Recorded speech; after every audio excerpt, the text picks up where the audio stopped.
The Sharks were the Backstreet Boys because they definitely weren't in sync tonight. They get destroyed by the defending Stanley Cup champions. We'll discuss this one. We'll discuss the Barracuda. And we'll discuss everything else. I don't know. Let's just skip to the Barracuda part. This is Teal Town After Dark.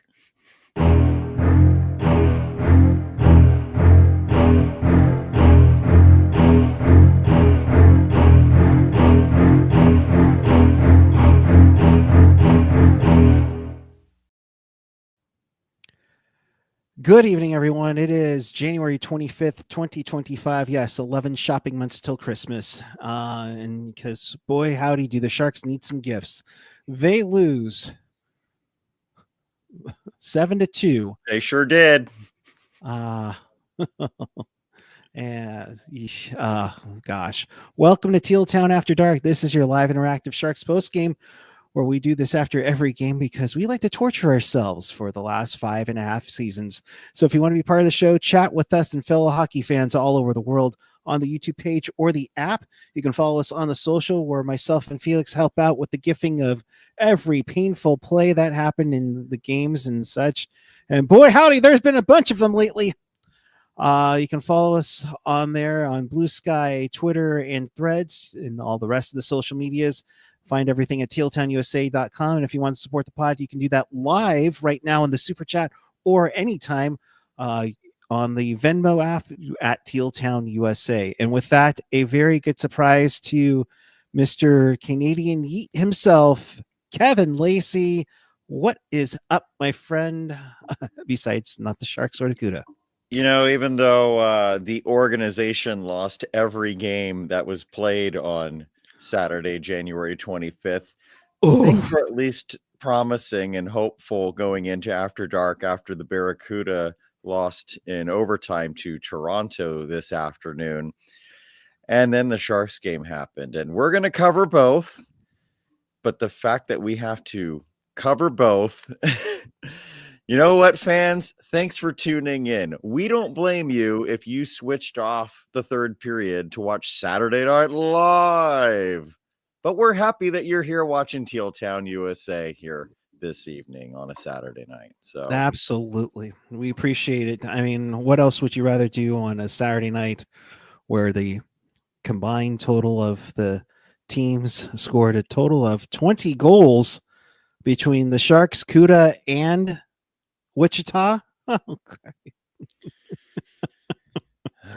Yeah, which team played like the ECHL team, which team played like the AHL team, and which team played like the NHL team? For example, today at the Barracuda game, a couple of I guess new fans, you'd say, asked me, you know, if I come to the games often. I'm like, yeah, I'm a season ticket holder, so yeah. And they're like, why is this so much better and so much more fun than the Sharks games? So I'm going to start off right away for those of you who are angry about this Sharks game tonight and say the Barracuda and the Marlies play tomorrow at 3 p.m. at TexU Arena. You should be there if you want to watch some fun, exciting hockey. Now, Erik, how you feeling? You had to endure those two Nashville games on Tuesday and Thursday night, and now here we are again after another loss, but more importantly, in my opinion, another loss where the Sharks gave up 1 million goals. That's what it feels like this week. Yeah, that's what it really does feel like. You gave up 6 to Boston, and you hung in, and you had a lead in that game. You had the infamous 5-2 or 5-1 lead. Excuse me. It was 5-1. They should make a T-shirt about that. They should make a T-shirt out of that. I mean, why not? It's you know, you saw that. Then you go down 5-2, make the comeback, so you're getting teased like if you were at the Pink Poodle. Don't look that up. And then you lose it, and then you knew that Mackenzie Blackwood, who came in with 54 saves last time, and made it interesting against Florida, and you're putting Georgiev in there, and And yeah, This I was mean, not a good night for Alexander Georgiev, and I realize that most nights are not good for Alexander Georgiev. He's certainly not Mackenzie Blackwood, and I think that some of the frustration with the Sharks goaltending as of late has been a reminder of how good Blackwood was for this team. And Georgiev, right from the start, I thought was leaky, way out of position. Two of the goals, I think it was the first two goals. Certainly the disputed goal with the goalie interference, or was it not? yeah. To me, the goalie interference didn't matter. Georgiev had no idea where the puck was. Even Right. if he could have made a save, he wasn't going to make a save because he didn't know where it was. And even on, I think it was the first goal, he also looked completely baffled as to where the puck was. Third one went right through. Fourth one went right through. Not a good night for Georgiev. Yeah, not a fun night. But the Sharks made it interesting early, so let's get at it. I mean, Nate Schmidt with a bomb from the point. Fortunately, that was a turnover from Vlasic that really led to that. That made it 1-0. About a minute later, you saw some hope. I know that's tough to deal with with this team, but you saw some hope with Cody Ceci.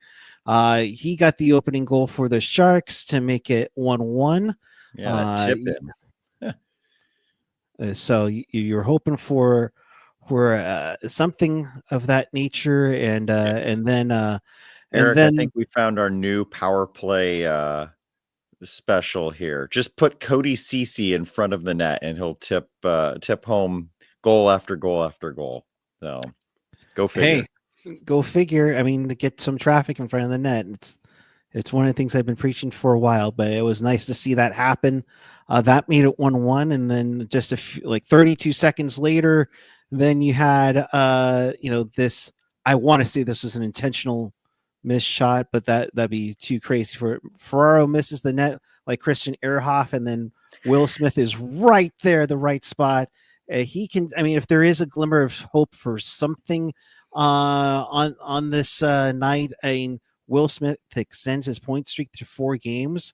And even when he was talking with Drew during the first intermission, you could start to see it build as confidence wise. I mean, just looking at that. Come on, wait, come on. Yeah, there we go. Just that alone, just you're not getting shy or anything like that. Nice to see, getting something, because after that, God. Well, the last time that I was on this show, and I think that each time I have been on any Teal Town USA coverage this year, I have not been very thrilled with Will Smith. And this was one of his best games. It was just crazy. The team was abominable tonight, for a lack of a better word, even though I think it's a great word for how they played. But I thought Will Smith was really good tonight, and not just because he was continuously being highlighted throughout the broadcast. Part of that was because he was the only bright spot on the team tonight. They had to find something. Right. The last time I was here, I was talking about what stupid, poor decisions, lack of hockey sense he has, not moving his feet, not back checking, not finding open ice, not doing anything that a professional hockey player should be doing. Tonight, he did all those things. He was battling. He's been battling on the boards a lot better over the last month. He was finding open ice. He got that goal, but it started with him supporting Granlund, which is something that the team needs to do way more of, is support each other. Let the first wave come in so that the second wave takes the puck. Smith was part of that second wave, created the turnover, started, pass, and then the rebound comes back to Smith and he gets a goal. That was a really, really solid play. And overall tonight, he was going to the areas he needed to. So very happy with Will Smith, Eric. Yeah, it's been a nice, if there's been a bright spot in this now 6-game losing streak. It's nice to see that he's contributing and definitely finding his way, because I know the struggle was real with him, and it's just like, oh man, can we do something, anything, to take care of it? So Yeah. that made it 2-1. The Sharks Yeah. were actually in the lead in this game. And then what happened was the Stanley Cup champions decided to show up. You had Sam Bennett with his 15th to make it 2-2. What did you think of that coach's challenge? I was a little iffy on it. I was actually okay with the coach's challenge. I know Ian was on Twitter tonight, and he didn't think it was a good challenge. I was okay with it because Georgiev was in the crease. Greer did put his stick in through his legs and then kind of spun him around. But again, as I already mentioned, Georgiev didn't. That goal didn't go in because Georgiev got spun around. Georgiev had no clue where that rebound was, and the defense did a poor job of, again, supporting, getting the Panthers out of the area, out of the crease, out of the slot, out of any offensive zone for that matter tonight. The Panthers had a field day in the Sharks' end. Yeah. And as we continue to saw goal after goal, it almost felt like the Panthers were more and more wide open as the game went on, and that's not a good thing. Yeah, I mean, definitely you had a lot of passengers out there. You had a lot of puck watchers, which we saw in in the couple of Nashville games. I know Yeah. Drew called it out like during the road trip too. It's like they aren't actually going after the player; they're kind of giving them space, which is like the absolute no. What are you doing? That's not what you're supposed to be freaking doing. Yeah, You're gap supposed to go after it. control is supposed to be everything when you're a defenseman, and if you're not controlling those gaps, you're not defending, period. Yeah, so that made it 2-2. Thankfully, the Panthers didn't take advantage of the power play there. However, they would get another goal. Aaron Ekblad comes back from injury to get his third from Tkachuk to make it 3-2 after 20 there. And then the collapse just began. You have 3 minutes in. Greer on the breakaway scores. That pulls Georgiev for the night, put in Askarov, a nice cold Askarov. And after Toffoli takes a slashing call, Tkachuk tips a shot from Barkov and Ekblad. First one in a while, I think, that they said on the broadcast tonight, to make it 5-2. Boquist, then 6-2, then Sam Reinhart 7-2. I mean, I think probably at that 5-2 goal is when I thought, this one's kind of done. You were hoping that they would make an interesting comeback, but I mean, even Randy and Drew even saw that, these goals were too easy, and they did not have it tonight. Yeah, no, they let the Panthers crash the net at sjsharks.com way too often. It was just, you can't do that. I went to the Barracuda Marlies game today. Very tightly contested game. Both teams were defending the hell out of their zones. Explain to me why two AHL teams had tremendously more defensive presence. And we've talked about how the Barracuda sometimes have complete gaffes in their own end year after year, and the strategy never changes, the deployment never changes. They've been better defensively lately. They've been trying to lock down, especially given that the Barracuda give up a ridiculous number of shots. I think they're still leading the league in shots against, and not on the good side of that. But nevertheless, they really controlled their own end today and made it real tough for the Marlies to attack the net. The Sharks didn't do any of that. Tkachuk was wide open, just left all alone to have that really nice deflection on Askarov right after he came in the game. Oh, welcome to the game, Askarov. Hope you enjoy the All-Star break in a couple of weeks. Hope the Sharks let you enjoy the All-Star break, because this week, and I'm going to guess next week, pretty Hot Wheels. Not exactly where I was going with that. I hope not. Nevertheless, I hope that Askey does. I hope he has some good fortune, because Eric, when Georgiev was in net, I felt like most of the goals were his fault, but I felt like the defense wasn't great, but then I felt like they just stopped trying. Like they stopped playing sensibly when Askarov came in the game. Almost like, well, Askarov's a better goalie, so we can take more chances right now. Exactly. And that is not at all what happened. The Sharks played worse. No, they stopped trying. They really didn't give a damn. Here, you know what? I actually have a an audio clip, because it kind of resonates here. Okay. Is it from Wachowski or something? They don't score. They don't hit. They don't fight. They float. They don't love to win. They don't hate to lose. I hate losing so much. And that's big point there. They're puck watching. They're watching things. They're not being Sharks. That's kind of what I was saying the other night, is that they need to be hungry out there to go get that puck. Puck possession is the key to the game. I'm trying to think. We had one power play tonight? Yeah, and it was in the third in garbage time. And I'm sure we were trying to hell on that one.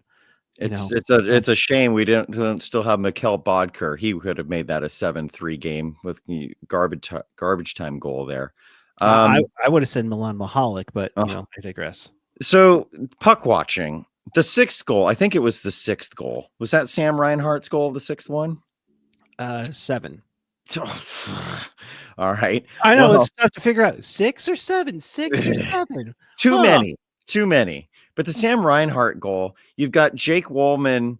I think he had a turnover or something like that. I just know Cody Ceci was just gone. It's just, okay, we don't really have the puck, but you just go float out to the blue line for whatever reason. So then Wallman's back there by himself, tries to defend the first guy, which I think was Reinhart. Ceci comes back, realizes, I should probably be helping my D partner out. So then Ceci and Wallman kind of do this, like, should we cross over? No, mate, no, you know what? Let's not. And then now both Panthers forwards are left open. Ceci takes his guy out, but then Wallman lets Reinhart just walk to the front of that. Do you have the replay? Yeah, I'm showing it right now. Perfect, because I'm having a tough time describing all the stupidity that I saw out there in that moment. And I don't want to take away from the Panthers. The Panthers are a great team, but Ceci and Wallman, to me, just do not have chemistry. I've seen it throughout the season. You can play if you want. Yeah, I'm just seeing that. I'm just looking at the. Oh, that's the Kachuk goal. Oh, look, it's Ceci and Wallman again. Hooray! That's why I looked at it. It's like, my bad on that. But I'm like looking at CC here. Like, who's he guarding? Thank you. That's my whole point. Who's he guarding over there? Who's he guarding? And I'm assuming Wallman's looking at the appointment that's pinched down just in case. Sure. So that's why he lets Wallman's fine. You would like Wallman to be on the other side of that stick, but in that exact moment, he's okay. This goal right here, I'm having deja vu of opening night when the Blues tied the game with under a minute left. Cody Ceci was in the exact same spot when Braden Shen, who was the guy there near the faceoff circle, rips the puck home to tie the game. Ceci's doing the same thing, the same mistake as opening night. What's happening here? Yeah. And it again, this isn't even the replay that I was talking about. Yeah. And so I'm kind of hearing the Warsofsky replay for a moment. All right. Well, but it's what just I was trying to say about the Reinhart goal was after Ceci finally recovers and defends the player who's all over Askarov.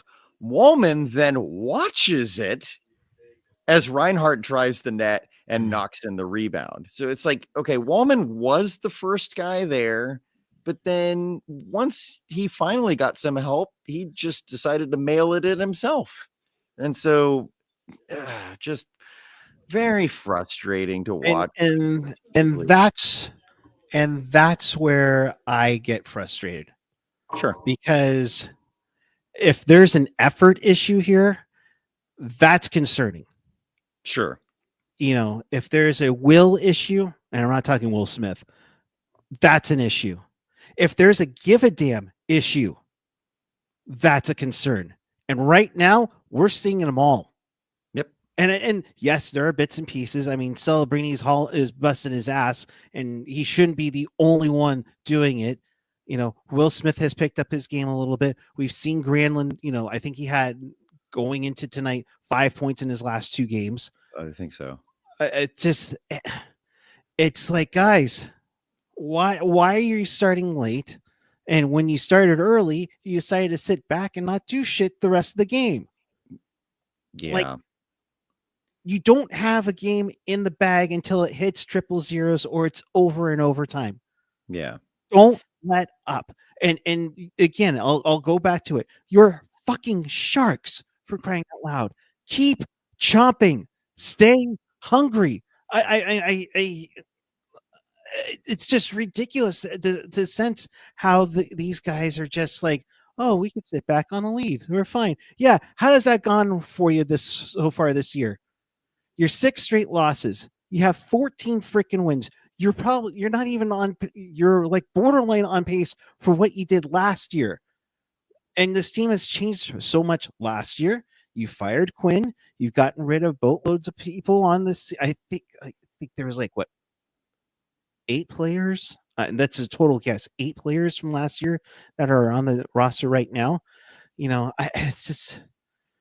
Yeah, and I think part of the problem for tonight's game specifically, but I'm sure this goes back to the 2 Nashville losses as well, is we watched 5 players attempt to play one-on-one hockey.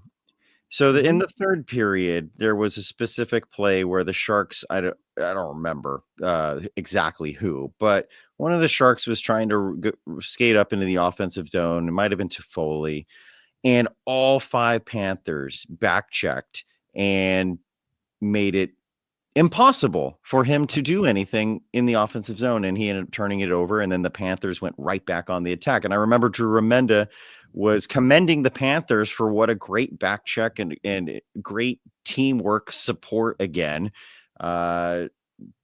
First guy attacks, second guy supports, takes the puck, et cetera, et cetera. The Sharks never did any of that tonight. They had individual effort all over the ice tonight. But at no point did they look like they were playing as a team, not even when they were winning 2-1, because it was so brief that the Sharks were winning in this game. But that was a big concern to me. And when you're saying that, where's the heart, where's the desire?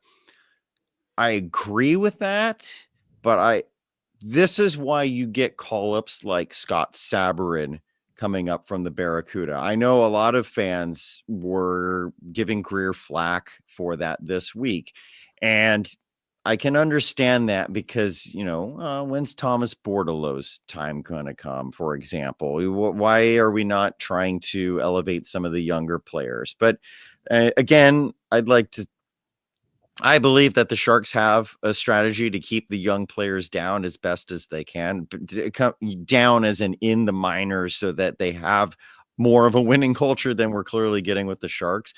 But players like Scott Sabourin get called up to say, hey, if you guys aren't going to put in a solid work ethic, then we're going to call up players who They might not be the best players. They might not be NHL players, but damn it, they're going to work their asses off and work harder than the current roster is. Walker Duehr claimed off of waivers. That is a heart and soul player right there. That's why I like him. Was he the best player on Calgary Wranglers? Hell no. Or certainly not the Flames, but he's a heart and soul guy who works for every single goal that he scores. And so that's where you get transactions like this. Yeah, you would like to see Daniil Gushchin. You want to talk about a guy who has no heart and soul and want to know why Gushchin doesn't get called up? You get efforts like 7-2 losses against the Panthers out of Daniil Gushchin. He was lazy as hell against the Marlies today. And all I keep thinking is Gushchin is thinking, well, I've got that contract waiting for me back in Russia at the end of the season. So trade him or motivate him or something. But that guy does not deserve to be called up. But a guy like Scott Sabourin at least puts in a hard, honest effort. And so I was okay with the call up. He wasn't the worst player on the Sharks tonight, by the way. He'll be back down with the Barracuda in about a week, so let's not flip out over that. But hopefully in this game on Monday against Pittsburgh, guys like Sabourin, guys like Duehr, Colin White has been a big spark plug for the Barracuda when he's been in the lineup. If he gets a game with the Sharks, hopefully these kind of veteran leaders can rub off on the rest of the team and say, get your ass in gear because you're better than me, but I'm playing harder than you. And that's a problem. Yeah. And that's the big problem indeed there. Sorry, as I'm choking on some water here. We'd like to welcome those of you who are watching sumo wrestling to Teal Town After Dark as the Sharks lose 7-2 to the Florida Panthers here. And just going through some of the comments in the chat here, Rocks and Jaws, even Askarov is not playing good. This team is rattled and is done with this year. You like, what are you suggesting, Kevin, that we need a captain out there? You know, there's Dave saying, no one's trading for our spare trash. That's a spoke from people who want stories. Sure. Yeah. Yeah. I like Ian's comment. Ethan Cardwell, there's a heart and soul player who does have talent and yeah, Cardwell definitely, I think, needs to get another look. Yeah.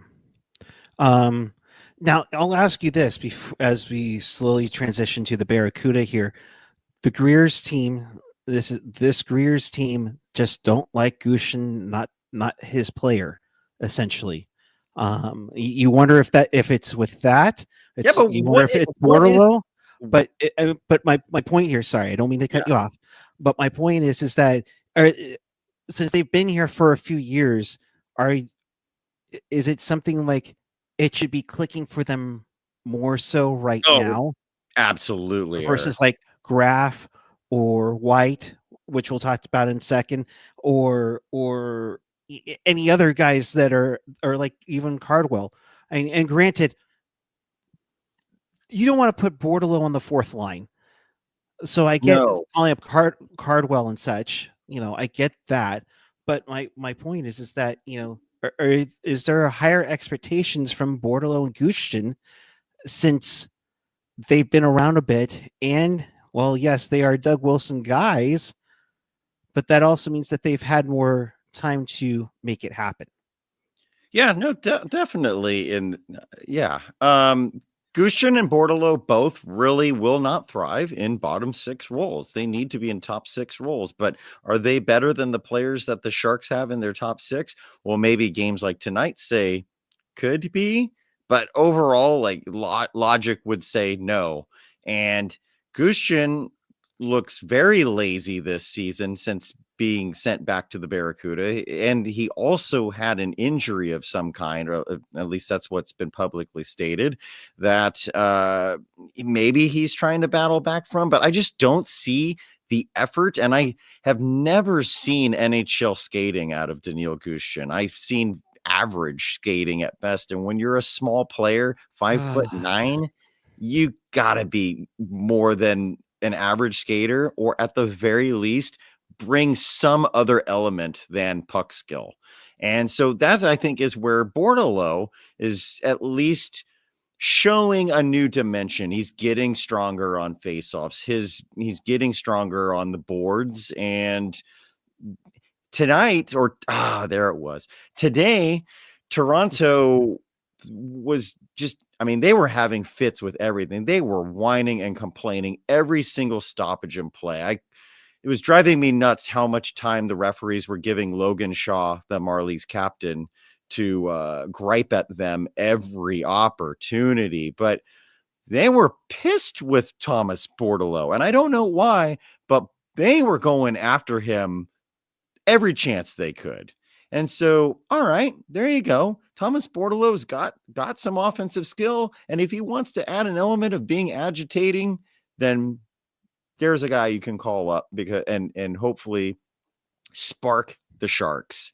But Gushchin's not it, folks. I keep saying it time after time after time. It's not him. We're a like little the late. player, just not an NHL player. We're a little late, but we still need to play the intro because it's so cool. Ooh, Barracuda.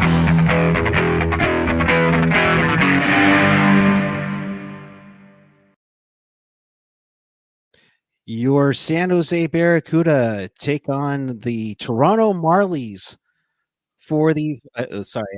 Here, we'll hide him really quick. Your San Jose Barracuda take on the Toronto Marlies for the first time ever in San Jose. I mean, my goodness.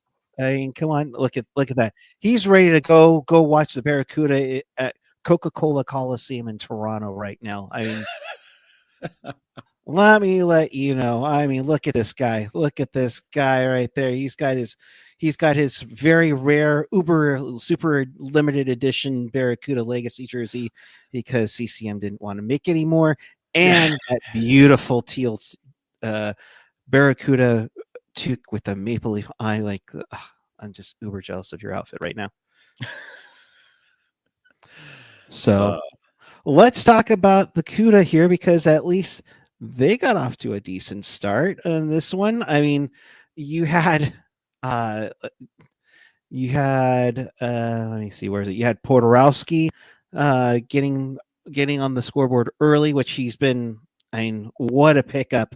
I mean, I know you've said it before too, but I don't know why freaking Seattle and Coachella Valley blew it. I mean, but great pickup here. He's been lightning for them, and he had almost right before that goal that you just showed the replay on. He nearly scored right before that. Basically, his initial shot set up the play that the puck ended up getting back to him. So, yeah, nice to see Colin Graff back in with the CUDA and contributing a little bit too here. That was on the power play as well. To made it 1-0 Barracuda.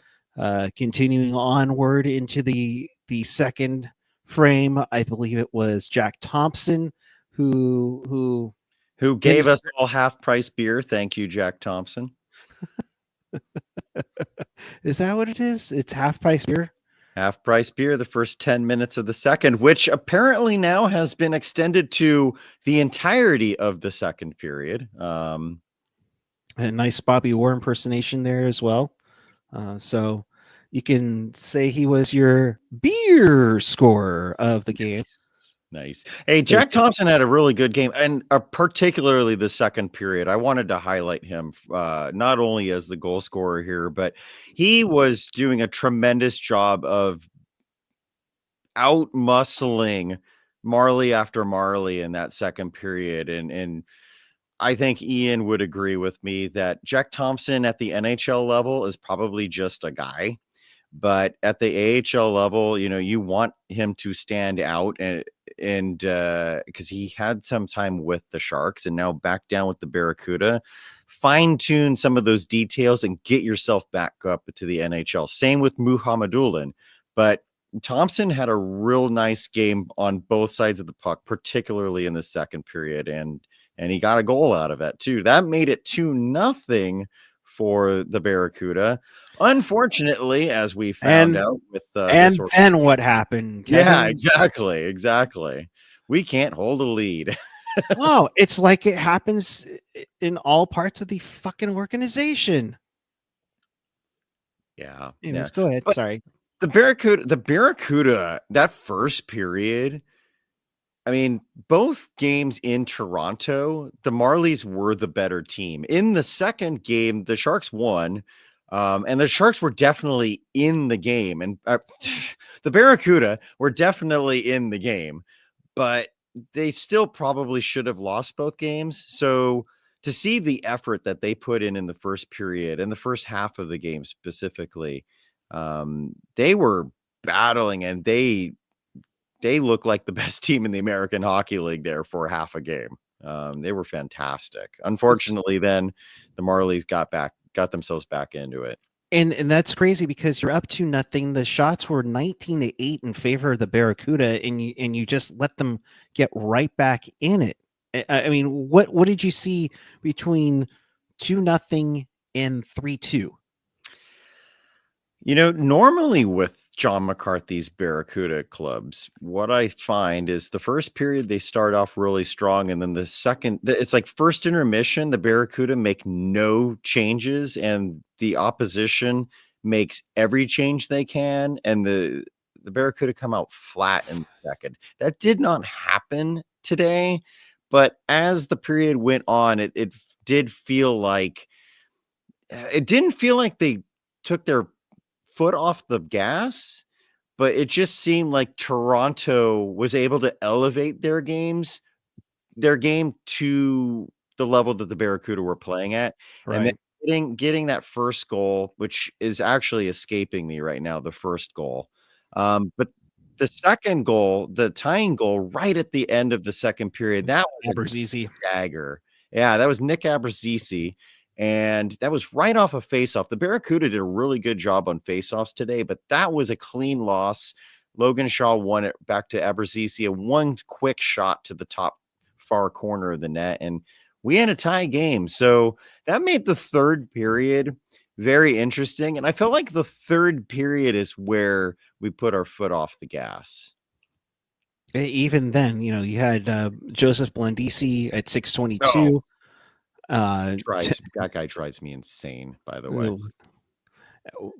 Care to elaborate? Well, Joseph Blandisi has a huge reputation of being just a pain in the ass, but also a flopper, a big time flopper. And I think part of the reason why he hasn't been in the NHL for years, I think he's been blacklisted by a lot of teams because of his antics on the ice. So, but at the AHL level, very good player and still a pain in the ass. So that guy drives me nuts for those reasons. So that made it 3-2. We get down to about the last minute or so after, in the midst of a Toronto power play, as Muka Medulin went into the penalty box. But Sharks, because I think the Sharks tie a game up lately. But the Cuda find it lately from their captain, Jimmy Schultz. Even strength, although this is considered a shorthanded goal that just you throw the puck on net, good things can happen, dude. I can expect a decent sized Texie went nuts there with about absolutely that place left. Good crowd today, for sure. Probably in the 2,500 range. Maybe 3,000. I always forget that it's 4,200, not the original 3,400 that the building can house. So probably actually about 3,000 in the building. I don't know if people thought they were all getting hats since it was a special ticket promotion, but Ian Reid has joined us here to discuss this a little bit further and to take my hat. But he's like, why is that not already in the mail already? Yeah. But the Muhammadulin penalty, though, with the empty net, that was just a careless penalty. I mean, it was a pretty obvious one. I actually thought the officiating was quite good in this AHL game today. But right in front of the ref, Muhammadulin cross-checks the Marley on the boards away from the puck. And I thought the game was over. I was actually typing out a tweet commending the goaltending on both sides, even though at that point it was 3-2, commending the goaltending. And then all of a sudden Schultz scored that seeing eye shot low through Hildeby, through everybody for that matter. Right. Ian, you watched the game, I hope. I did. Yeah, of course. That's why I was like, oh, Barracuda talk. I want to get on because I haven't talked to you in a minute. And I was like, I always like the opportunity to talk some Barracuda with you. Where before we go back to the game, where are you at with Luca Cagnoni? Is this a situation where a guy just hit the wall? In your opinion? I don't know yet. So while I was in line for my half-price beer, thank you, Jack Thompson, I was actually trying to come up with where it's going on with Luca Cagnoni right now. Because tomorrow after the game, he's going to be doing the post-game interview, like fan interview thing or whatever. So, but being out of the lineup here for a couple of games is a little bit concerning. Cagnoni, though, has fallen into a category that I was worried about when he first turned pro, which is this player is very offensively gifted, but there is something to be desired defensively. And so for the first few months of this season, I actually thought Cagnoni was one of the better defensive defensemen on this team. And I think that's why he was getting so much praise, but he did have just a horrible giveaway a few games ago. I think it ended up costing the Barracuda the win. Yeah. And so I don't know if that kind of like set something off with the coaching staff where they started to nitpick other details in Cagnoni, because I haven't thought he's been that bad defensively, but no, maybe he's become a bit complacent that they needed to pull him aside and say, watch the games, learn from them, et cetera, because Jake Furlong at the start of the season, he had a real nice start. Yeah. But then I noticed he got kind of complacent and started to make little mistakes that you really should not make at the pro level. They pulled him for like 5 or 6 games and he came back a brand new player. And I think he's only missed 1 or 2 games ever since. Like Furlong's been really strong. So maybe that's where they're going with it. Take Cagnoni out. It's his first pro season. Right. And that's kind of what I was thinking. Like that's kind of the answer I've always had, is like the guys who, especially making the jump from junior hockey, like that's a big change. The game's a lot heavier. It's a lot faster. And you see this a lot with rookies. I find in their first pro season, like there's that mid-season wall and they just kind of run headlong into it. And I know there was a stretch there where I think it was 9 games where Cagnoni hasn't put up any points. And obviously that's a concern because I think that's what you're relying on him to do. So if he isn't producing points, then, then everything else looks even worse. Yeah. So I just curious your take on that. Hopefully he'll be back tomorrow. I think it would be really nice if he comes back tomorrow, has a good game going into the interview that he's been scheduled for. So then he's not fielding questions like, hey, when you getting back in the game, in the lineup and all that, right. Because it is a fan conference there tomorrow. Hank Vesuvius asked, who's going to be the Sharks' Mikkola? Are you referring to Nico Mikkola of the Florida Panthers? I'm trying to get a confirmation as to if that's where you're going with that, because if that's where you're going with that, I'm going to shift that to like a Tigers comment about what's going on with Muhammadulin. And to me, you want Muhammadulin to be the Sharks' Mikkola. Yeah. But he needs to have more of that edge in his game. And I think that Muhammadulin has been better, or at least I thought he was better before he got called up by the Sharks. But I think that since that call up didn't go so well, maybe that might be affecting him mentally. I don't think he's been that bad either. I don't think any of the Barracuda have been that bad defensively lately, in terms of individually. Yeah. But Ian, have you noticed anything? Because like I was harping on the Sharks about how they're all playing individually and not as a team. Like, yeah, are they not gelling defensively as to why they're giving up 33.5 shots per game? I'm still trying to figure that one out. I think you pointed out really well a few games back for the Barracuda where Okay. it's where they're allowing the shots from. It's a system problem. Okay. It's 100% a system problem. Yeah. Like they let shooters just pepper their goalies from between the face-off circles. Yeah. On it, like, and no one does anything about it. Like it's 100% systems in my opinion.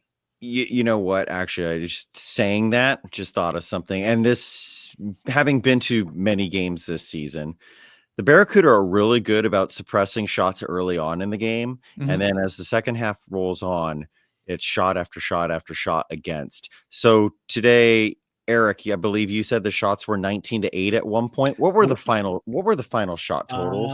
Let me pull that up right now. I was about to look at this. 33-30. I got it. 33-30, I think. Yeah. 30. So it was 19-8, and then it became 33-30. And that was 19-8 when Thompson scored the second goal to make it 2-0. Yeah. So the Marlies got 21 of the next, what is that, 35 shots or whatever. And that has been a theme, guys. Like I've noticed most of the games that I've been to, the Barracuda have heavily outshot teams in the first period. And then it kind of goes back to what I was saying earlier about the Barracuda always seem unprepared to play the start of the second period. Not today, but in general. And they allow teams back in far too often. The Colorado series, which were the last games that I went to, the Colorado series, there was a game where the Barracuda were up 3-0. And then all of a sudden it became a 3-3 game in the second period because the Eagles battled back and Barracuda just seemed to rest on their laurels in this. I think that's a big part of it, right? They'd come out like a house on fire. They'd get a big lead, and that's fine when Yaroslav Askarov's behind you. But when Aaron Dell's behind you, that's not a recipe for success. Sure. Right? Like I think that was like, I think they got away with a lot of things earlier in the season because Askarov was behind them. Definitely. And they can't get away with those things anymore. Because I like Yuri Romanov, but he's not Askarov. He's not. I like Aaron Dell, but Aaron Dell is a little long in the tooth at this point. Exactly. I do think Romanov played very well today. He did. I think he's given them, like, I think in Askarov's absence, I don't think the goaltending has sunk them. Like, I don't think it's fair to just pin it on the goaltending. It's uneven efforts. It's allowing teams to take the momentum of games and shoot from prime shooting spots without anyone stopping them, which again, I believe is more systems, because you look at this blue line is good. Yeah. They are definitely with Schultz and Carlson, Muhammadulin, Thompson, Cagnoni, my boy Ethan Frisch, Furlong. Like, it's a good group of defensemen. The only goal, I guess, just to wrap up the game, the only goal that I thought Romanov was really at fault for was the overtime goal. And again, the Barracuda were shorthanded. Muhammadulin was coming out of the box. Like, I think he had 1 foot on the ice when Logan Shaw won the game. And that was an unfortunate rebound that Romanov let right to the side of the net, where Shaw was able to just tuck it home, essentially uncontested there. But other than that, I do think Romanov played a very strong game. I thought both goalies really did. I know I tweeted that, but I thought both goalies were really strong, which was odd when you have a 4-3 game. But we'll see how that comes tomorrow. Here's the overtime goal? Okay. Yep. So Romanov was a little. I mean, I don't blame him for being aggressive there. He's coming out to challenge that shot that's coming straight on from him, but Shaw being left alone there at the side of the net. I don't know if Romanov is afforded the ability to come out as far as he did on that, because he does lose the post. But it's probably a misplay on his part. But again, like the game. It's not a probably horrible shouldn't. misplay. It's just It's not a horrible. like, No, that but determined the game, shouldn't. unfortunately. It's unfortunate. Like they shouldn't have been in that situation. To be Right. honest. Right. That's the unfortunate part, right? Like it's they kind of gave away the game, and like it, and it's nice that they've gotten back guys like Colin Graff and stuff, but like because this team has not been good of late. Like it's been fine, but I mean, like they're what 4-4-2 in their last 10, and it feels like they've been playing 500 hockey for a month now, and a while. And I think the Sharks obviously going on the run that they've had, like everything, it just like for me, I'm trying to like keep it real because it's like at this point everything's pissing me off. Like, they're bad. The Sharks are terrible again. I mean, Coachella was a struggle bus for a while, and the Barracuda were fighting to, they're in second place for the longest time. Now they're in 6. I mean, granted the difference is from second to 6 is 4 points, but at least there's some room with Bakersfield holding the 8th spot in the Pacific at 38, Tucson at 40, because 7 teams make the playoffs. Thank goodness. Yeah, and it should be stated that other than Colorado, everyone else has played more games than the Barracuda, so they have games to make up. Right. Still, but I don't want to I don't want people to rest on that thinking, because like it is. I mean, the win percentage, like the points percentage, is like down to 605. Yeah. Well, 605 is still decent, and it is 4th in the division. But yes, I understand your guys' points. But what I do want to say, you're saying Tucson and Bakersfield, there's enough gap. Au contraire, because just a couple of weeks ago, the Barracuda were sitting in fourth or 5th. Right. And they had a 6-point lead on Abbotsford.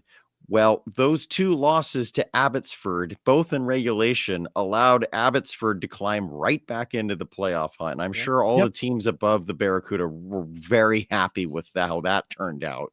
So now it's a 6-team race, and they are playing Tucson in a couple of weeks, I believe. And those are games that they're becoming must-win games, not just for standings purposes, but just for momentum, because as you said, the Barracuda have been more or less a 500 team, while Abbotsford has won 8 straight games. Right. And that's what I was just going to point out. Like if you look at let's look at everyone from Calgary to Bakersfield, who are in 8th. Mm-hmm. Like everyone else has got winning records other than Tucson, who's 2-7-1.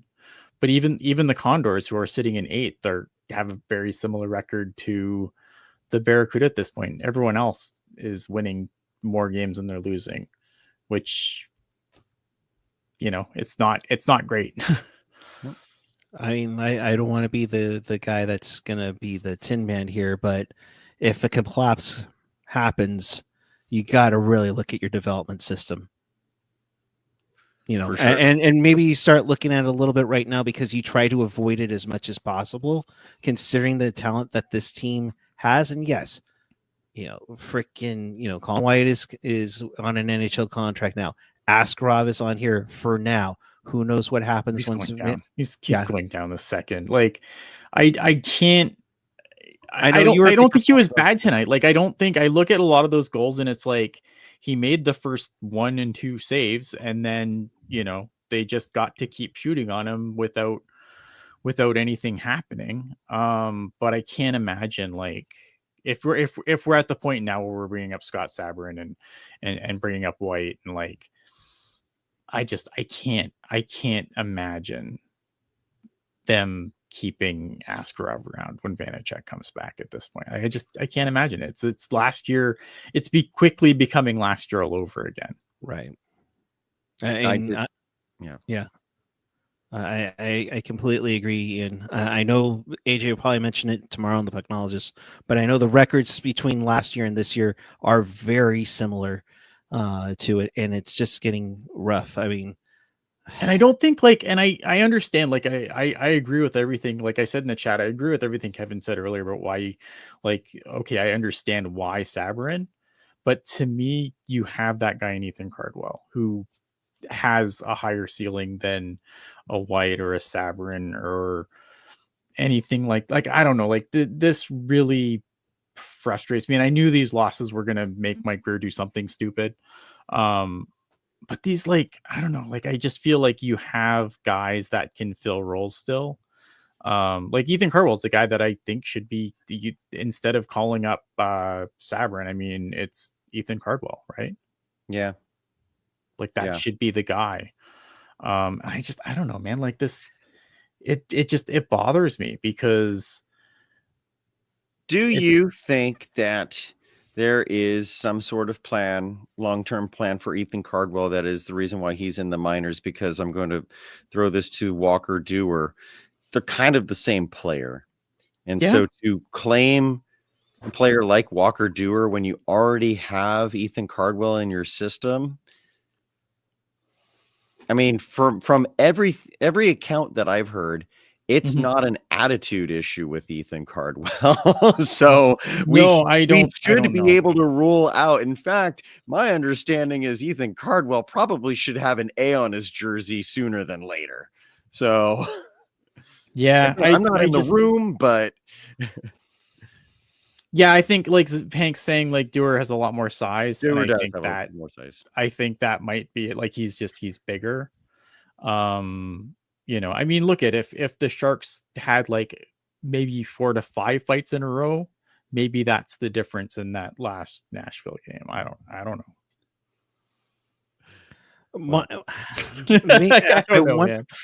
I wonder, and again, let me put my conspiracy theory hat on, trying to keep the kids together with the CUDA, and you're getting guys like a Walker Dewar or a guy that's not.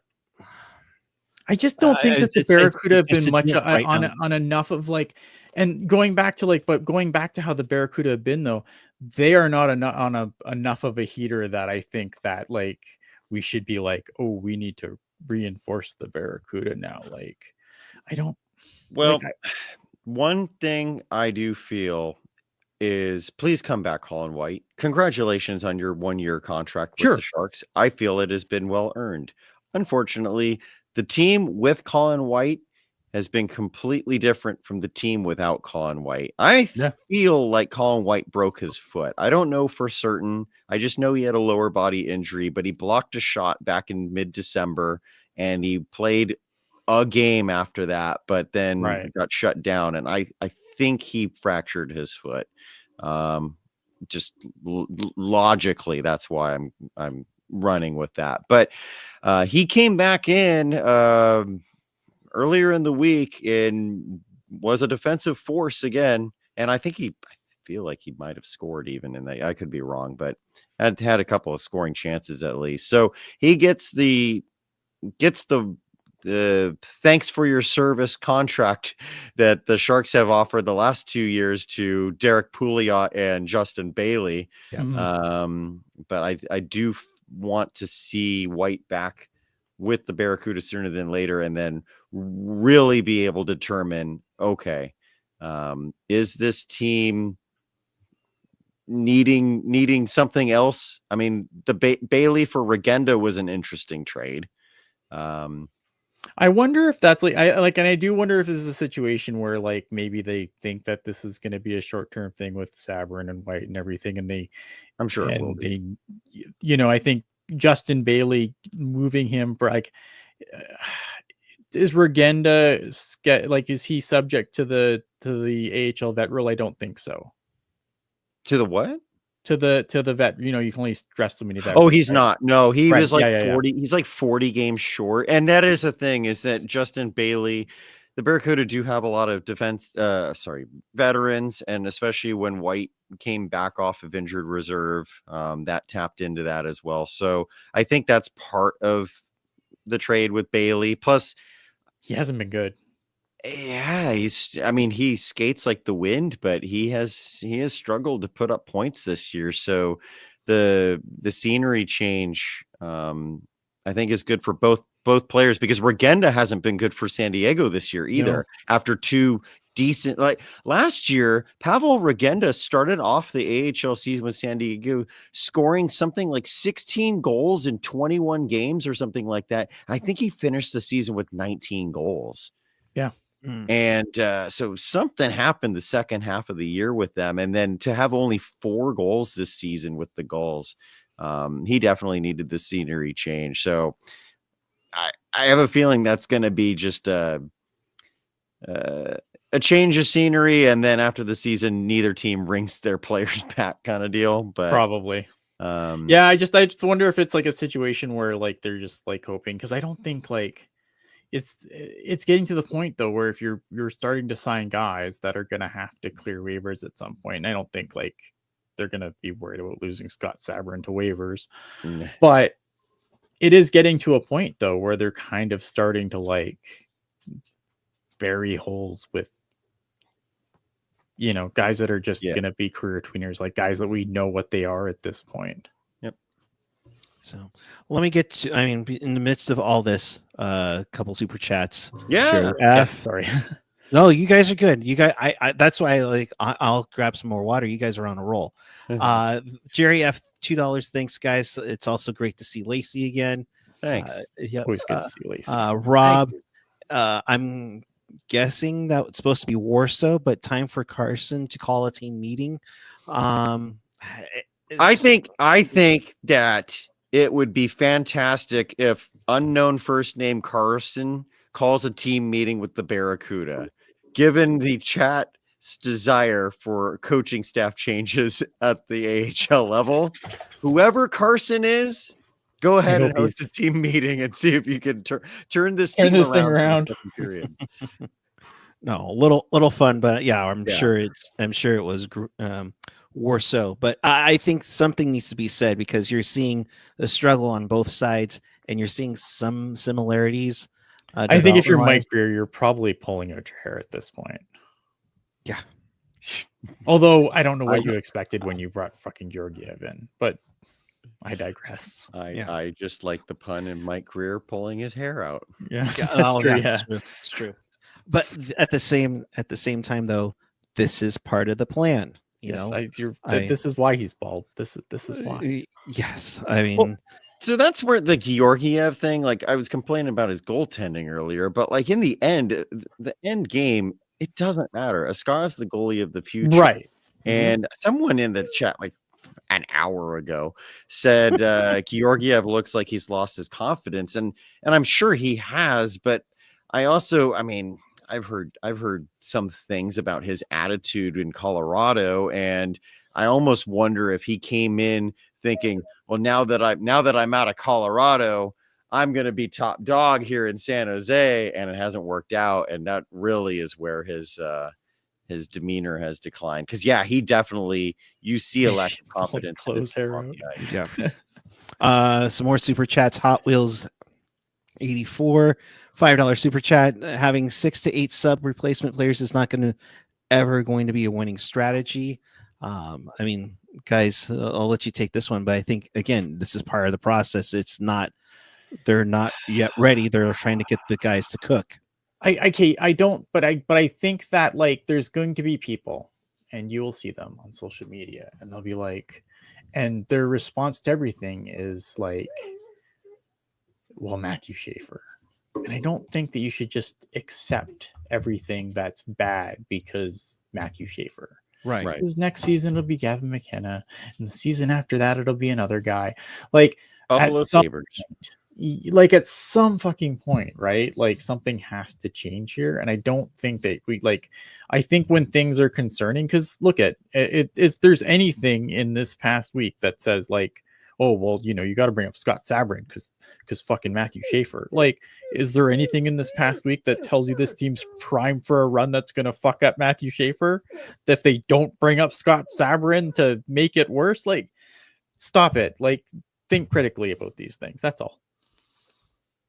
That's all I say. Because I'm so tired of look at, will I be ecstatic if the Sharks draft Matthew Schaefer in the summer? 100% I will be.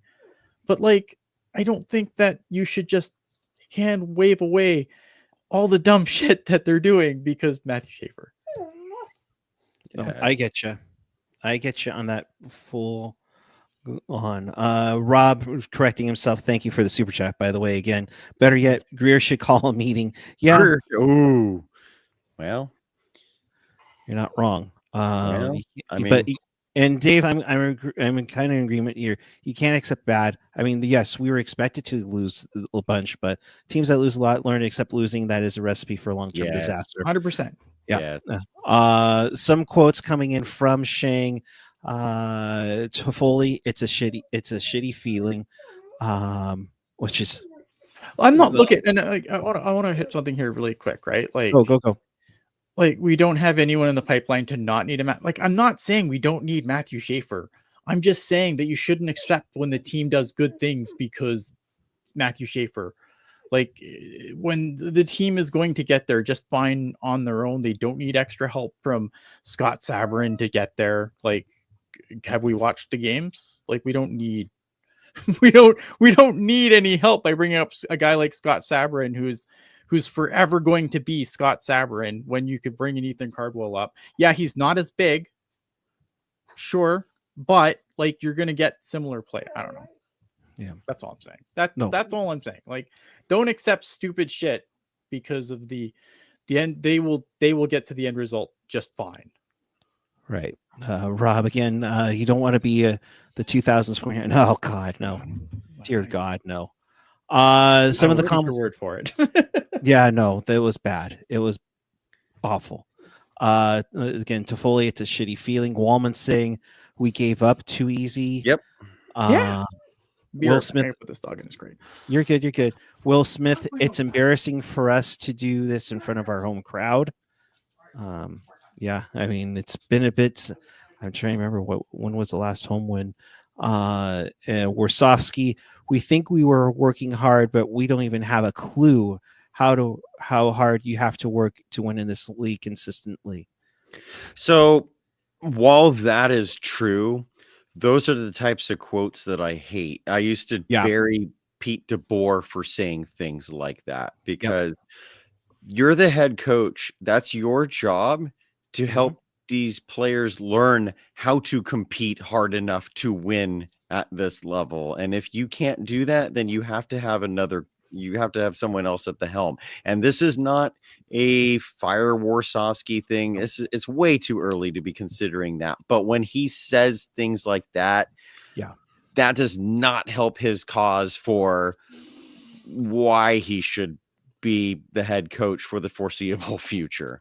And I completely agree with you, Kevin. I mean, it doesn't help things. I don't want to turn into fucking Buffalo where we're going through coaches every other year. However, saying this, and this has been a trend with Warsofsky, having this go over and over again, it's definitely becoming a concern. And here's the other thing. David Quinn, who was obviously our head coach before Warsofsky, that Warsofsky was working under the last year. David Quinn preached work ethic. That was basically the only thing he had going for him was accountability and work ethic. And so the players, the 8 players or whatever you said who are left from last year's team should understand that and should have that already instilled in them going into this season and with the new coaching regime. And that should rub off on the other players. And so where is that mental disconnect? Coaching staff's going to need to figure this out. And so is Mike Greer. Yep. Quickly. Yep. Also, I just want to wrap up a couple of thoughts. I finally remembered who scored the first goal for Toronto. It was the AHL's league leading scorer, Alex Steeves. So he's up to 22 goals. But on the bright side, Andrew Podorowski, who scored the first goal for the Barracuda today, is now leading the entire AHL in points. I did not realize this. I knew he was at over a point per game, but he is number 1 in the league with 42 points in 38 games. So my boy, number 22, Andrew Podorowski, I love you. Remember that I have been on your side from the beginning. I saw someone tweet someone from the Sharks media today tweet about he might be one of the best pickups the organization had. And I'm like, yeah, cool. Where were you in July when I said that? Yeah, no. Right. Yeah, no, I think I think that's been a huge pickup. And him, Jimmy Schultz, and then getting Askarov were a huge help for the Barracudas to be where they're at the moment. They just need a little kick in the butt to get it over the hump, because I want playoff hockey this year. I do too. Please. Same. I mean, I think Ian and I are dying to do Barracuda After Darks during the week. I mean, I can't do normal After Darks during the week. I'm kidding, but I'm kidding.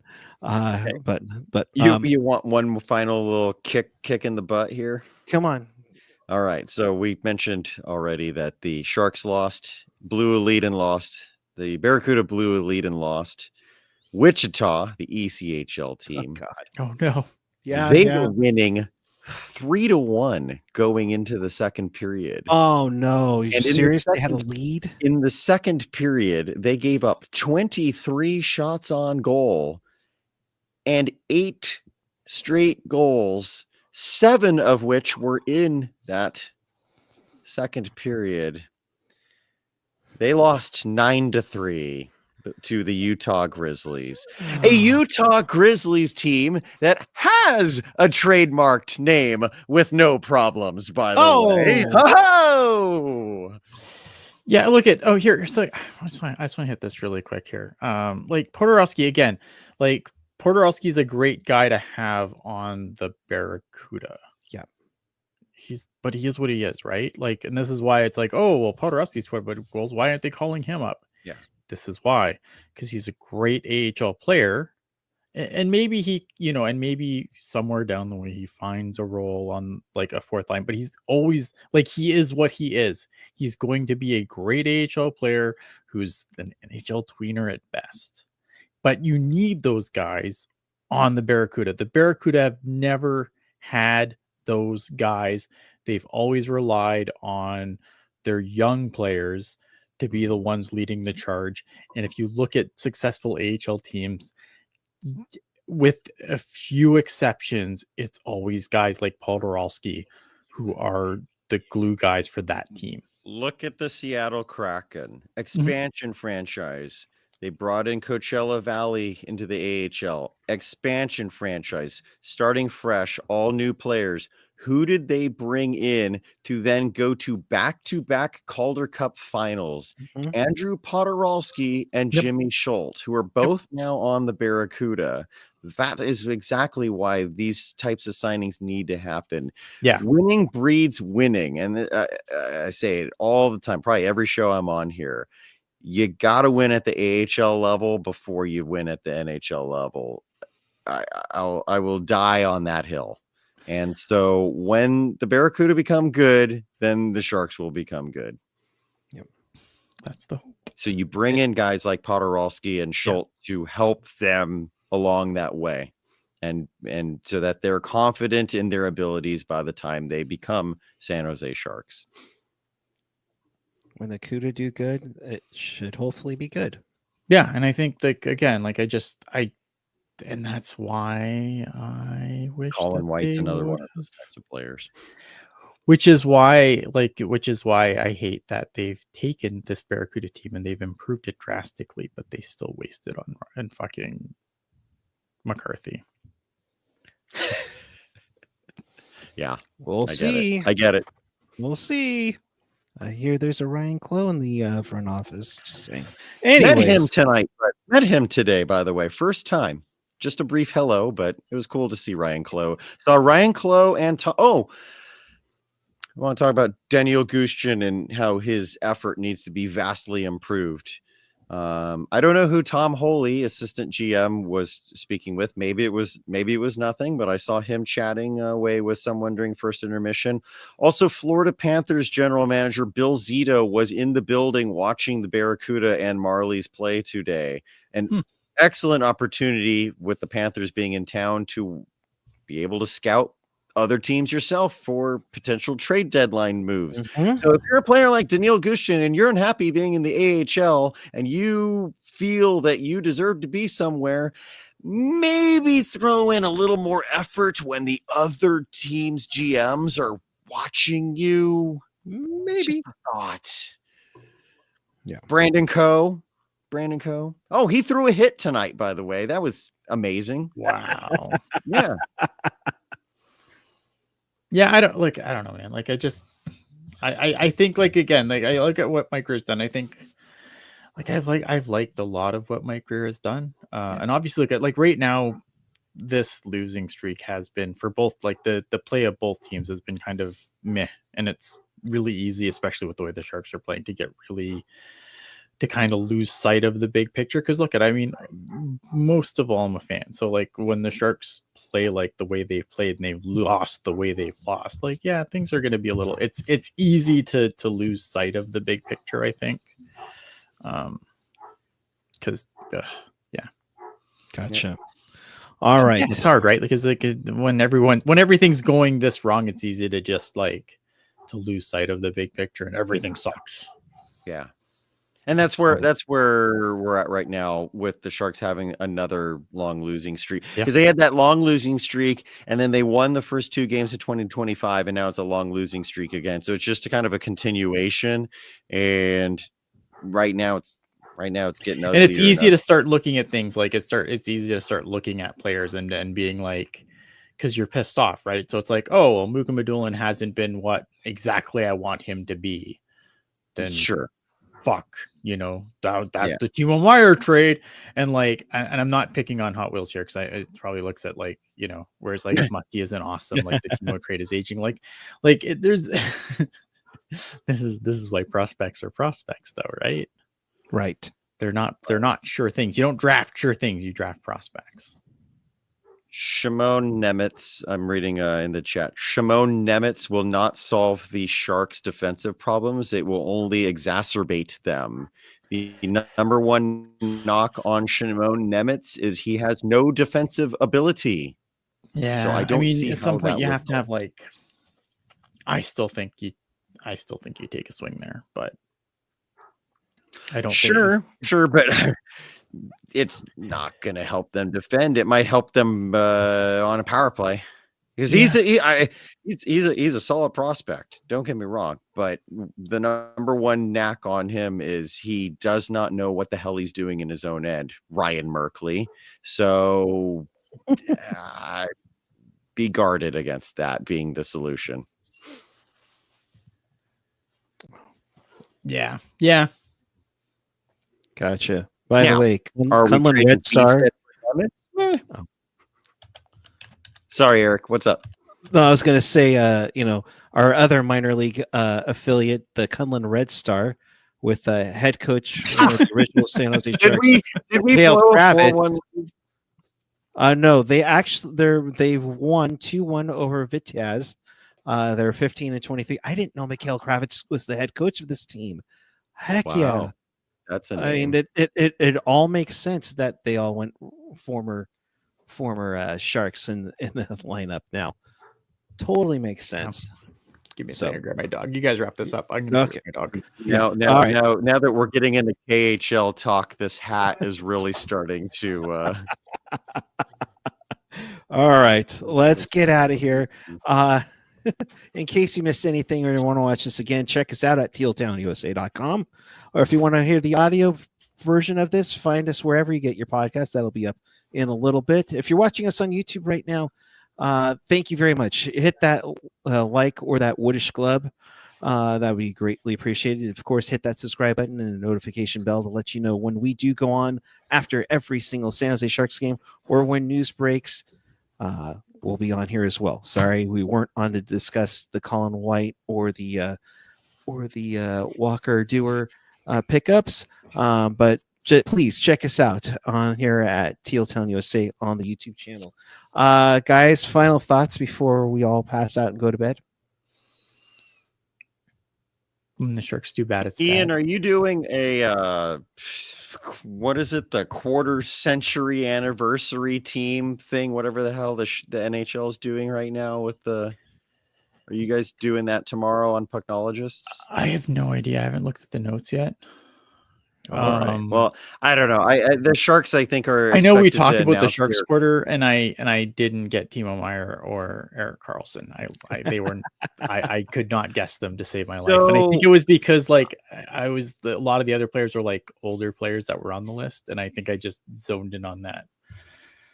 Yeah, Autism is my superpower. the Sharks are expected to name their quarter century team on Monday, and I don't know. I feel like it's going to be pretty obvious, at least to start, because you're going to have Marleau, Thornton, Pavelski, Vlasic, Burns, and Nabokov as your first team. And well, I wanted to have a little bit of fun with the second team, though. Hurdle, Couture, sure. Boyle, sure.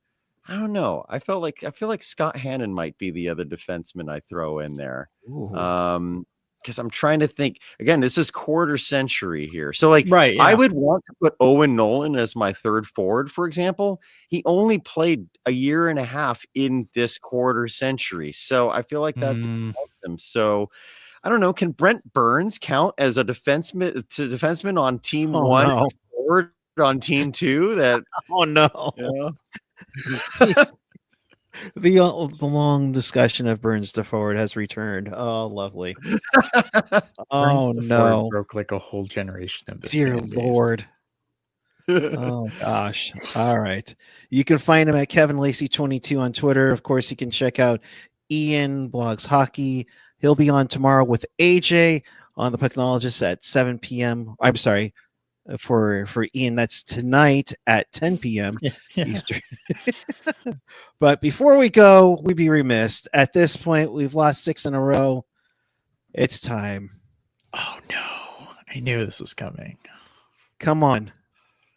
Oh God. Good for Buffalo. Yeah, good for. I mean, Not for if us. there's one thing Buffalo needs, is it's more fucking first overall picks. Yeah.